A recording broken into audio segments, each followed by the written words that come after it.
গৃহপ্রবেশের আরেকটা নতুন আপডেট নিয়ে চলে এসেছে আজকের পর্বে।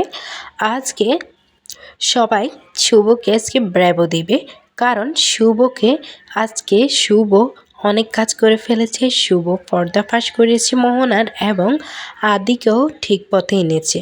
তাই দাদু ও সবাই মিলে শুভকে হাততালি দিয়ে অভিনন্দন করে স্টেজে নিয়ে এসেছে। সবাই শুভর কাজের জন্য অনেক বেশি খুশি এবং গর্ববোধ করছে যে শুভই পারে এই সকল কাজগুলো করতে। শুভ ছাড়া এই কাজগুলো করা সম্ভব না। ঠাম্মি তাকে একটি মুকুট পরিয়ে দিতেছে এবং ওনারা সবাই সেলিব্রেট করতেছে শুভকে যে মুকুট পরিয়ে দিতেছে। শুভকে মুকুট পরে দারুণ লাগতেছে। ঠাম্মি তার সাথে দাঁড়িয়ে আছে এবং সবাই শুভর প্রশংসা করছে। শুভ তো এটা আশাই করেনি। সবাই ছিল ওইখানে উপস্থিত, কেউ বাদ ছিল না। শুভকে মুকুট পরে সবাই দেখতে আনন্দ প্রকাশ করছিল।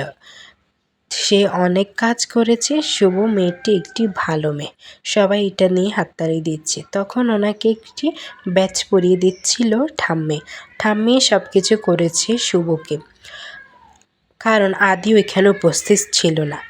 আদি অন্য কোথায় চলে গিয়েছে। তখন সবাই মিলে আনন্দ করতেছে এবং আদির কথা কেউরই মাথায় থাকে না।